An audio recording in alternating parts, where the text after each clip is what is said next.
हमारी आज की कहानी का शीर्षक है काली परछाई का साया। यूं तो बनारस घाट अपनी खूबसूरती के लिए बहुत प्रचलित है, पर घाट के किनारे कई राज लिए बैठे हैं। ये कहानी शुरू होती है बनारस के घाट के पास बने ममता निवास से, जहाँ प्रिया लाल जोड़े में ममता के घर उसकी बहू बनकर आती है। आओ आओ बहू, घर को अपने पैरों से पवित्र करो।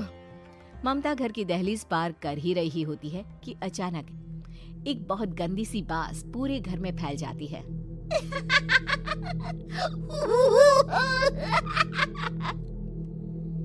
ये बदबू और ये आवाजें, ये कौन हंस रहा है माँ? अब ये पड़ोसी ना हमारे थोड़े अलग से है। कहाँ हम शाकाहारी और ये मांस मच्छी खाने वाले। छोड़, तू ध्यान मत दे और गृह प्रवेश कर। और हाँ बहू, अपनी सास की एक बात हमेशा याद रखना, इन पड़ोसियों से तो कभी बात नहीं करेगी। अच्छे लोग नहीं है ये। अपनी सास की ये बात मानेगी ना बेटा?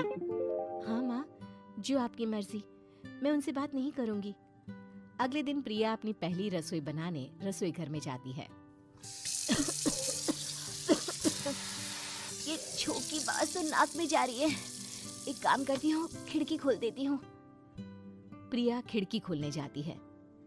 इतने जाले, लगता है इस खिड़की को कभी खोला ही नहीं गया। पर ऐसा क्यों?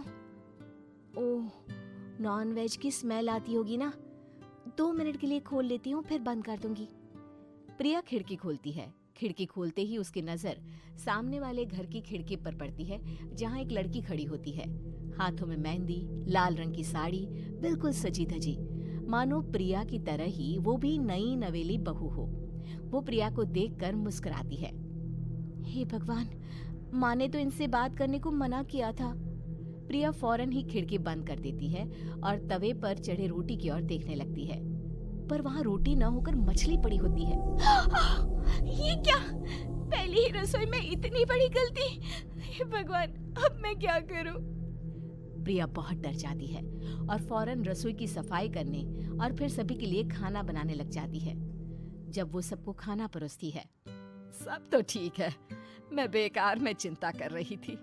हे भगवान, ऐसे ही बस अपनी कृपा बनाए रखना। रात के वक्त जब सब सो रहे होते हैं, तब प्रिया को पायल की आवाज सुनाई देती है, जिससे उसकी आंख खुल जाती है।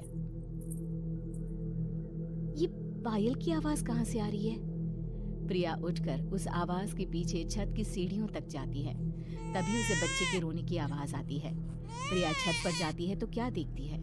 वही लाल साड़ी वाली लड़की अपनी गोद में एक नवजात बच्चे को घुमा घुमा कर सुला रही है। तभी प्रिया की नजर उसके पेट पर पड़ती है। ओह गॉड, ये तो प्रेग्नेंट भी है। सुनिए, बच्चा सो नहीं रहा है क्या?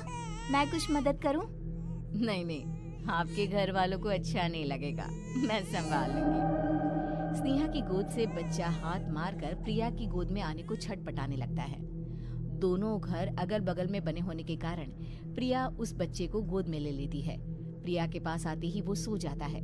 बच्चे का वो स्पर्श रात भर प्रिया भूल नहीं पाती और अगली सुबह वो छत पर कपड़े सुखा रही होती है।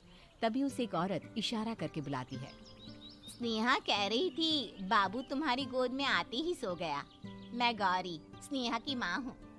बहू, घर आना, बाबू को खिला भी लेना। शाम को जब घर पर कोई नहीं रहता, बच्चे से मिलने के लिए प्रिया छिपकर अपनी पड़ोसन के घर चली जाती है और कुछ देर बच्चे को खिलाकर वापस लौट आती है।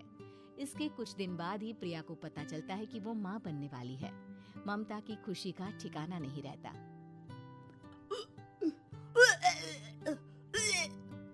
माँ जी, पता नहीं क्यों उल्टी आ रही है। प्रिया भागती हुई वॉशरूम में जाती है तो हरे और लाल रंग की उल्टी करती है। उस उल्टी में से कीड़े निकलते हैं। ये क्या? खून और ये कीड़े! माँ! माँ! प्रिया की आवाज सुनकर ममता दौड़ कर आती है, पर बेसिन में कुछ नहीं होता। प्रिया हक्की बक्की रह जाती है। ये सब क्या हो रहा है? प्रिया घबरा जाती है और अपने कमरे में जाकर सो जाती है। डर के कारण वो इतनी थक जाती है कि उसकी आंख लग जाती है। तब उसे ऐसा लगता है उसके पेट पर मानो कोई बैठा हुआ हो। कौन हो? प्रिया के पेट पर एक 5 महीने की बच्ची बैठी हुई थी, जो बुरी तरह जली हुई थी। माँ, तुम ही मुझे लाई ना अपने पेट में। मैं तुम्हारी माँ नहीं हूँ। कौन हो तुम? माँ, देखो मैं जल गई बुरी तरह से। 6 महीने पेट में रहने को भी मुझे नहीं मिला। सहला दो ना माँ। बचाओ, बचाओ, माँ। ममता दौड़कर कमरे में आती है। प्रिया की बातें सुनकर वो सब समझ जाती है। तू कहीं बगल वाले घर में तो नहीं जाकर आई ना बहू? मुझे माफ कर दो, मैं गई थी माँ। उस घर में सब मरे हुए हैं बहू। कई साल पहले स्नेहा उस घर में बहू बनकर आई थी। कुछ ही दिन में वो एक बच्चे को जन्म देने वाली थी। पूरा घर बच्चे के आने की खुशी में खोया था कि एक दिन अचानक उस घर में आग लग गई। सब बुरी तरह जलकर मर गए। गौरी आज भी दादी बनने का इंतजार कर रही है और इसीलिए स्नेहा ने अपना अजन्मा बच्चा तुम्हारी कोख में डाल दिया। ममता ये कह रही होती है कि पीछे से उसके पैरों को एक बच्चा पकड़ लेता है। दादी, दादी। माँ, स्नेहा की गोद में यही बच्चा था। ये बच्चा कौन है फिर? तेरी मौत है। तेरी भी दादी। जिस चीज का ममता को डर था वही हो गया। ममता निवास के ऊपर मौत ने चादर बिछा दी थी। प्रिया का पेट ऐसे बढ़ जाता है मानो 9 महीने का हो। 2 हाथ उसके पेट से बाहर निकलते हैं। बहू, संतोष को फोन कर, किसी पंडित जी को बुला बहू। प्रिया का पति भागता हुआ घर आता है। ये तो होना ही था माँ।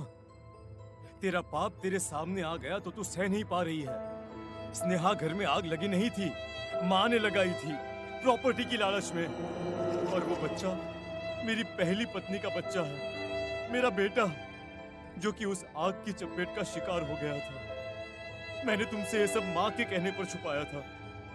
मुझे माफ कर दो प्रिया। तुम अगर चाहो तो यहाँ से जा सकती हो। मैं तुम्हें किसी भी बंधन में रखना नहीं चाहती। मेरी शादी हुई है आपसे, मैं आपको छोड़ नहीं सकती, पर उससे पहले हमें स्नेहा, उसकी माँ और बच्चे की आत्मा की शांति करवानी होगी। संतोष और ममता गौरी के घर जाते हैं। अंदर सब कुछ जला हुआ होता है। जमीन पर जली हुई लाशें बिखरी हुई थी। ममता रो रो कर अपने करने की माफी गौरी से मांगती है। प्रिया स्नेहा के घर वालों का अंतिम संस्कार करवा देती है और ममता निवास फिर से आत्माओं के साए से मुक्त हो जाता है। तो अगर आपको हमारी कहानी पसंद आई तो हमारे चैनल को सब्सक्राइब कीजिए, लाइक कीजिए और शेयर कीजिए। मिलते हैं अगली कहानी के साथ जल्द ही।